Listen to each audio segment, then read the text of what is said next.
The Path of Purification, Visuddhimagga, or Bhadantācariya Buddhaghosa, published by the Buddhist Publication Society, Kandy, Sri Lanka.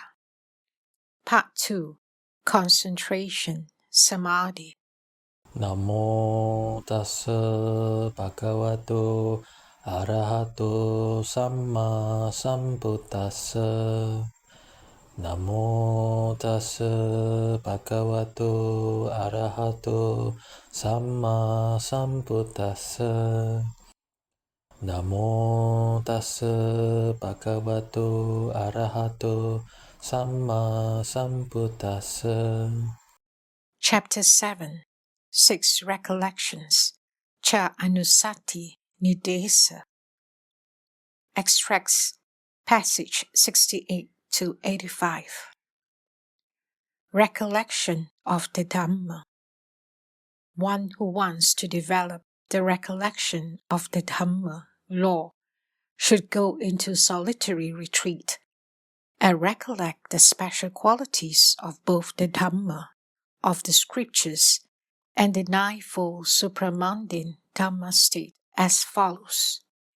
The Dhamma is well proclaimed by the Blessed One, visible here and now, not delayed, timeless, inviting of inspection, onward leading, and directly experientiable by the wise.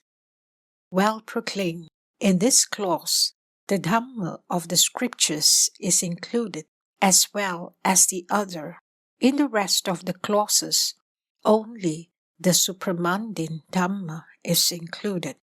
Herein, the Dhamma of the scriptures is well proclaimed because it is good in the beginning, the middle, and the end, and because it announces the life of purity that is utterly perfect and pure, with meaning and with detail.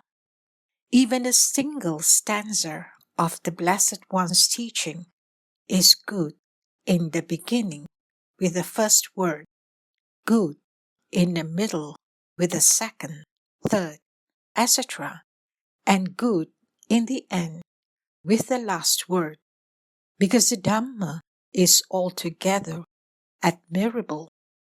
A sutta with a single sequence of meaning is good in the beginning with the introduction, good in the end with the conclusion, and good in the middle with what is in between.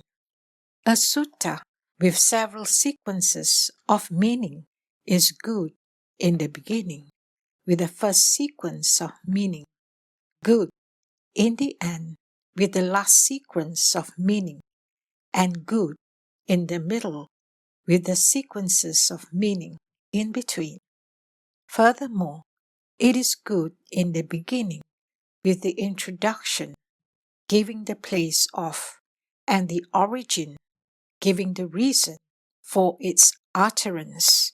It is good in the middle because it suits those susceptible of being taught, since it is unequivocal in meaning and reasoned with cause and example. It is good in the end with its conclusion that inspires faith in the hearers. Also, the entire Dhamma of the dispensation is good in the beginning with virtue as one's own well-being. It is good in the middle with serenity and insight, and with path and fruition. It is good in the end with nibbana. Or alternatively, it is good in the beginning with virtue and concentration. It is good in the middle with insight and the path. It is good in the end with fruition and nibbana. Or alternatively, it is good in the beginning because it is the good discovery made by the Buddha. It is good in the middle because it is the well-regulatedness of the Dhamma. It is good in the end because it is a good way entered upon by the Sangha. Or alternatively, it is good in the beginning as the discovery of what can be attained by one who enters upon the way of practice in conformity after hearing about it. It is good in the middle as the unproclaimed enlightenment of Pachika Buddhas. It is good in the end as the enlightenment of disciples. And when listened to, it does good through hearing it because it suppresses the hindrances. Thus, it is good in the beginning. And when made the way of practice, it does good through the way being entered upon because it brings the bliss of serenity and insight. Thus, it is good in the middle. And when it has thus been made the way of practice, and the fruit of the way is ready, it does good through the fruit of the way, because it brings unshakable equipoise. Thus, it is good in the end. So it is well proclaimed because of being good in the beginning, the middle, and the end. Now the life of purity, that is to say, the life of purity of the dispensation, and the life of purity of the path, which the Blessed One announces, which he shows in various ways when he teaches the Dhamma, is with meaning because of perfection of meaning, and it is with detail because of perfection of detail, as it is proper that it should be. It is with meaning because it conforms to the words, declaring its meaning by pronouncing, clarifying, revealing, expounding, and explaining it. It is with detail because it has perfection of syllables, words, details, style, language, and descriptions.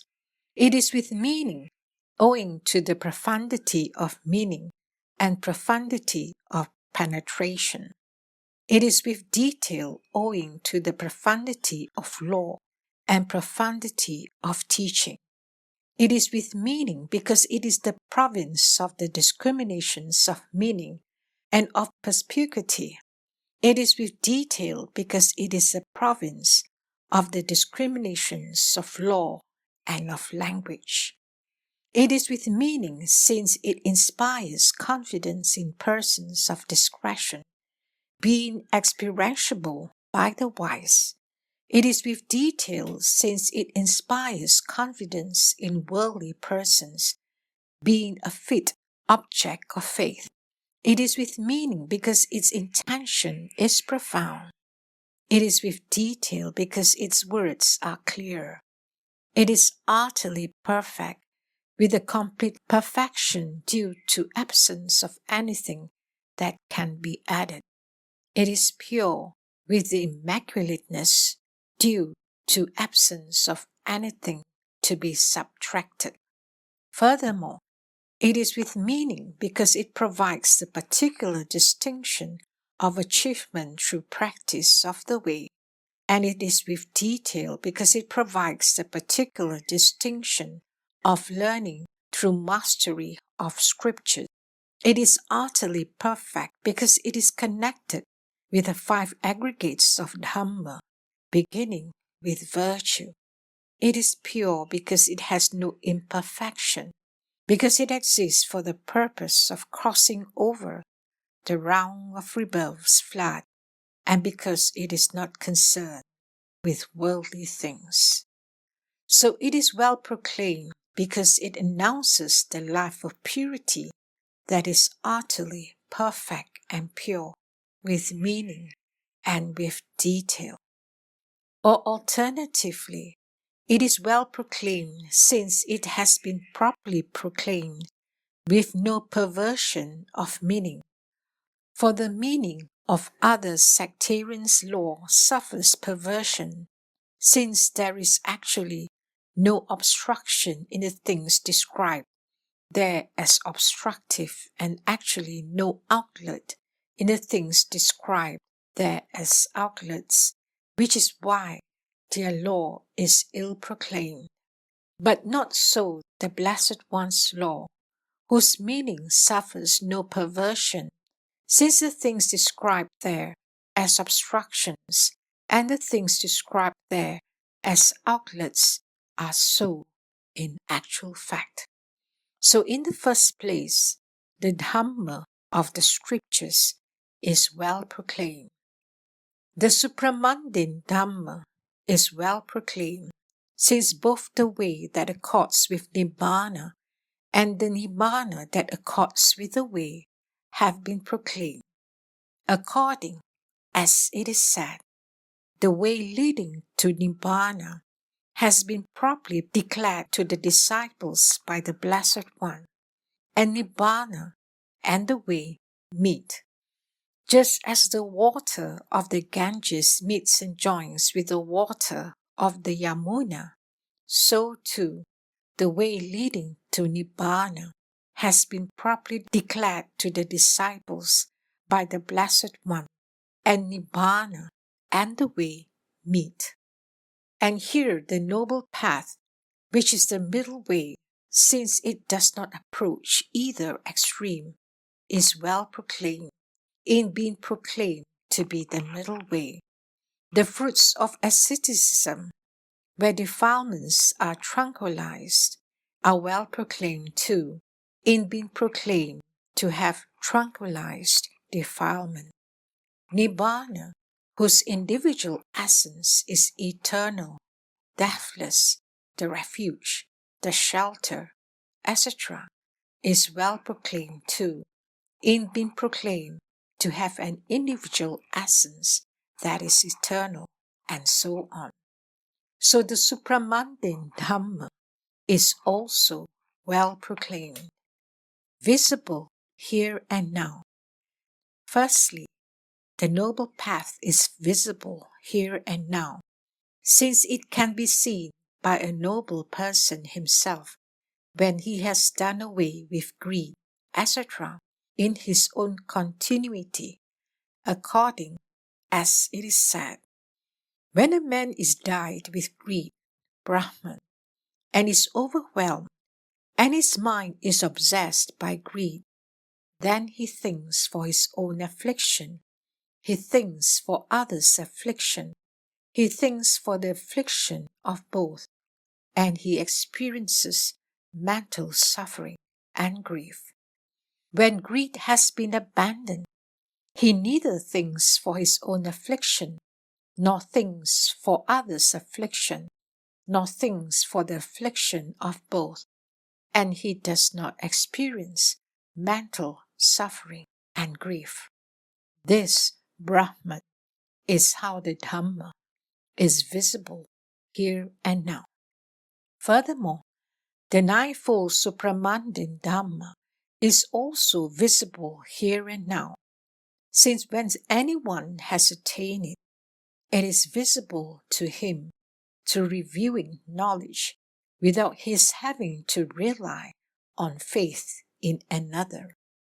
Or alternatively, the view, ditti, that is recommended, passatta, is proper view, sanditti. It conquers by means of proper view. Thus, it has proper view, sandittika, visible here and now.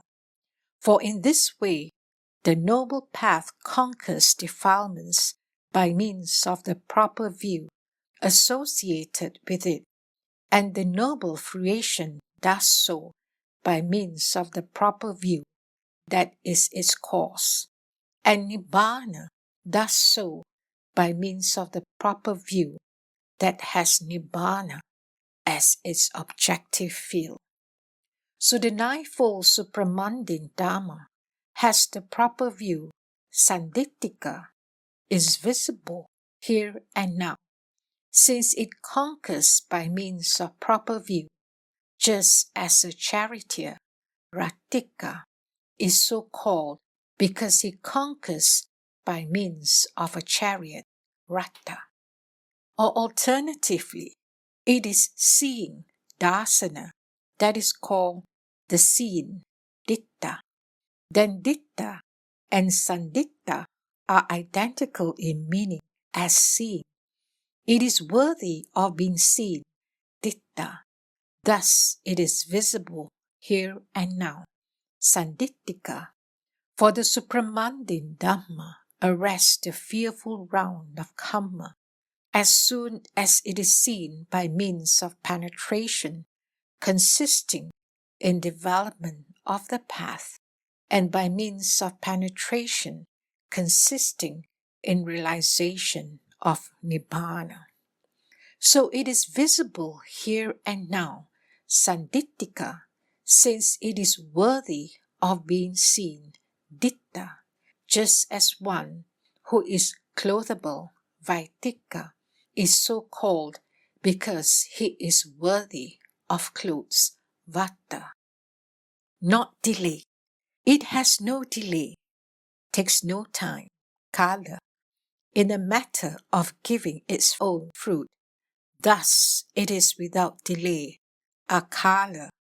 Without delay is the same as not delayed, akalika.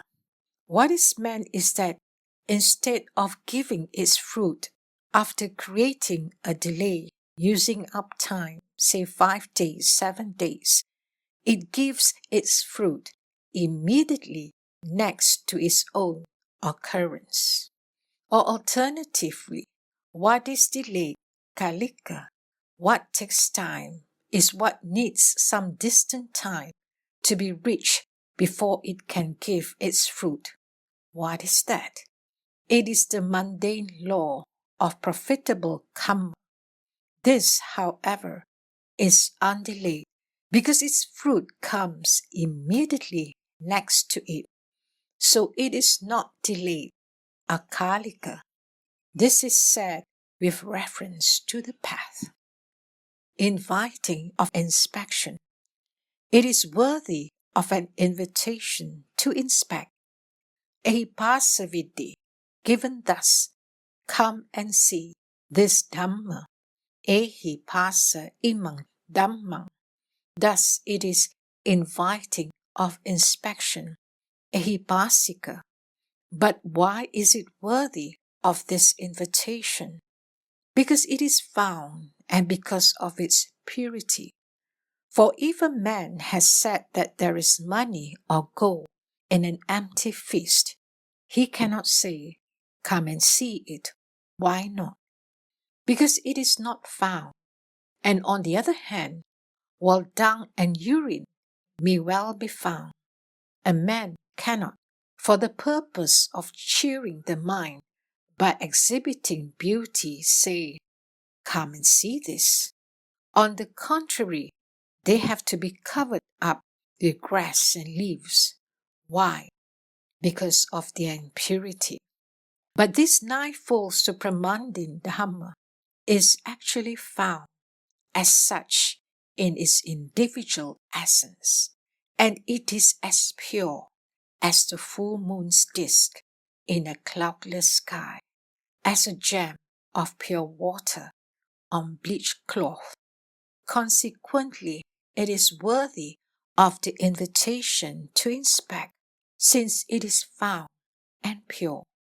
Thus, it is inviting of inspection. The word upanayika, onward leading, is equivalent to the gerund upanetaba, ought to, can be induced. Here is an exposition. An inducing, upanayana, is an inducement, upanaya. As the 4 paths and 4 fruitions, this Dhamma is worth inducing.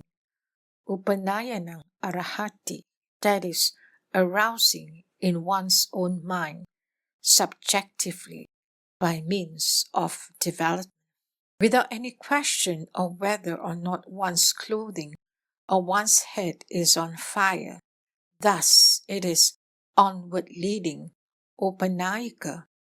This applies to the above-mentioned 8-formed supramundane states, dhammas. But the unformed Dhamma is worth inducing by one's own mind to become the mind's object. Thus, it is onward leading to. The meaning is that it is worth treating as one's shelter by realizing it. Or alternatively, what induces upaneti, the noble person, onwards to nibbana, is the noble path, which is thus inductive, upaneya. Again, what can, ought to, be induced, upanetaba, to realizability is the Dhamma consisting in fruition and nibbana, which is thus inductive, upaneya too.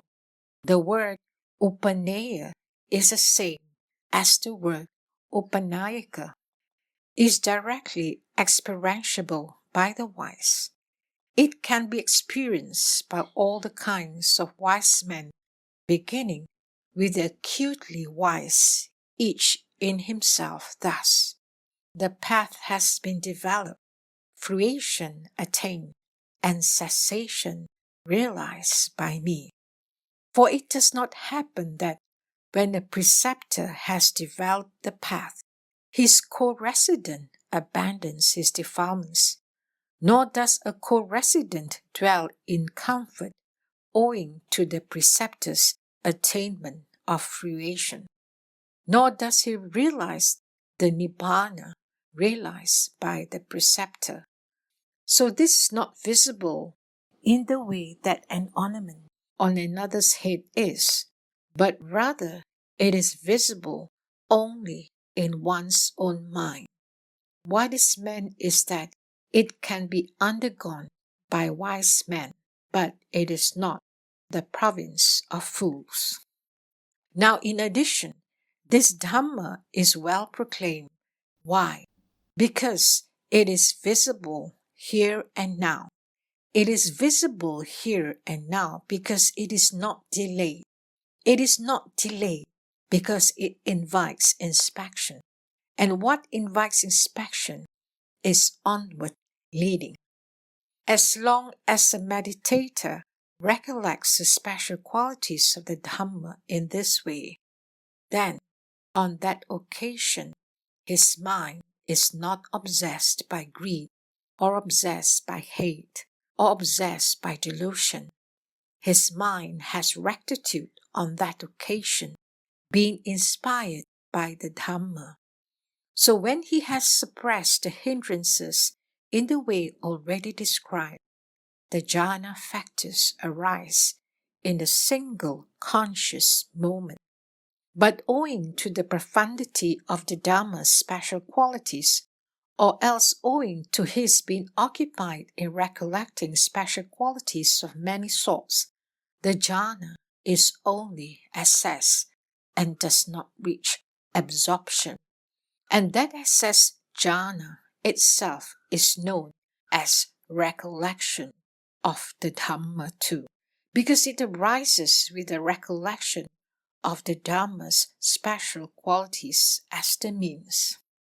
When a bhikkhu is devoted to this recollection of the Dhamma, he thinks, I never in the past met a master who taught a law that led onward thus, who possessed this talent, nor do I now see any such a master other than the Blessed One. Seeing the Dhamma's special qualities in this way, he is respectful and deferential towards the master. He entertains great reverence for the Dhamma and attains fullness of faith and so on. He has much happiness and gladness. He conquers fear and dread. He is able to endure pain. He comes to feel as if he were living in the Dhamma's presence, and his body, when the recollection of the Dhamma's special qualities dwells in it, becomes as worthy of veneration as a shrine room. His mind tends towards the realization of the peerless Dhamma. When he encounters an opportunity for transgression, he has vivid awareness of conscience and shame. On recollecting the well-regulatedness of the Dhamma, and if he penetrates no higher, he is at least headed for a happy destiny. Now, when a man is truly wise, his constant task will surely be this recollection of the Dhamma, blessed with such mighty potency. This is the section dealing with the recollection of the Dhamma in the detailed explanation.